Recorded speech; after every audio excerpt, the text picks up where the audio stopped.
Friends, welcome to my YouTube channel. अगर आप हमारे इस चैनल पर नए हैं तो हमारे इस चैनल को सब्सक्राइब करना ना भूलें।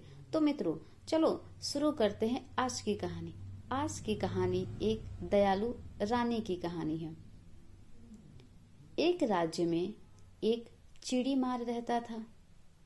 वह हर रोज चिड़ियों का शिकार करता था। एक दिन चिड़ियों का शिकार करने के लिए जंगल में जाता है। वहां उसे एक ऐसी चिड़िया मिलती है जिसके गाना गाने पे उसके चोंच से मोती झरता था। शिकारी उस चिड़ियों को देखता है और मन ही मन प्रसन्न हो जाता है। वह मन ही मन सोचता है कि आज तो मेरी किस्मत खुल गई।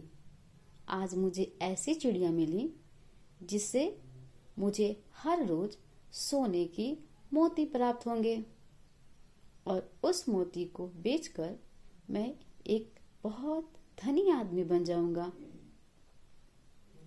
इस लालच से उसने उसी पेड़ के नीचे जाल बिछा दिया और उस जाल में चावल के कुछ दाने डाल दिए।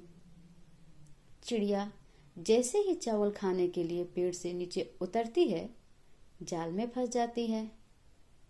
उसी समय शिकारी वहां आता है और उस चिड़िया को पकड़ के अपने साथ लेकर चला जाता है।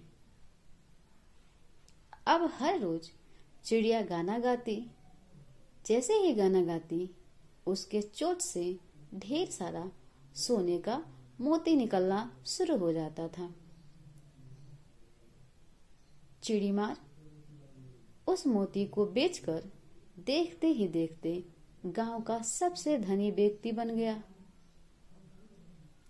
गांव का सबसे धनी व्यक्ति बनने के बावजूद भी चिड़ीमार बहुत उदास था, क्योंकि अभी भी गांव वाले उसे चिड़ी मार ही कहते थे। चिड़ीमार चाहता था कि उसे बहुत सम्मान मिले।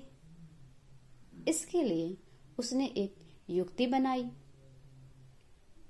उसने उस चिड़िया को राजा को उपहार के रूप में देने की बात सोची और उस चिड़िया को सोने के पिंजरे में कैद कर राजा के दरबार में लेकर चला जाता है। राजा से कहता है, महाराज, इस चिड़िया को मैं आपको उपहार में देना चाहता हूँ। इस चिड़िया की खासियत यह है कि यह जैसे ही गाना गाएगी, इसके चोंच से ढेर सारा मोती निकलेगा। यह बात सुन के राजा बहुत प्रसन्न होते हैं और चिड़ीमार को राज दरबार में एक बहुत ही ऊंचे स्थान पे रख लिया जाता है। और अब राजा उस चिड़िया से रोज रोज गाना सुनते।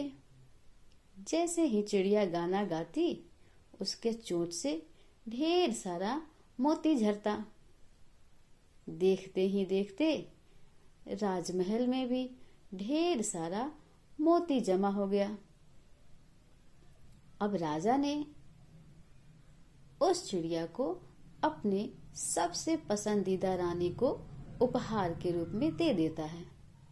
जैसे ही रानी उस चिड़िया को देखती है, उसे उस चिड़िया पे तरस आता है।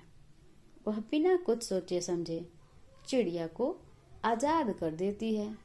यह देख चिड़िया बहुत प्रसन्न हो जाती है और रानी को धन्यवाद देते हुए वहां से वापस जंगल की तरफ चली जाती है और हर रोज वह दयालु रानी की गुणगान करती है। तो मित्रों, कैसी लगी आज की कहानी? अगर आपको कहानी पसंद आया तो इस चैनल को सब्सक्राइब करना ना भूलिएगा और साथ ही साथ बेल आइकन को भी जरूर दबा दीजिएगा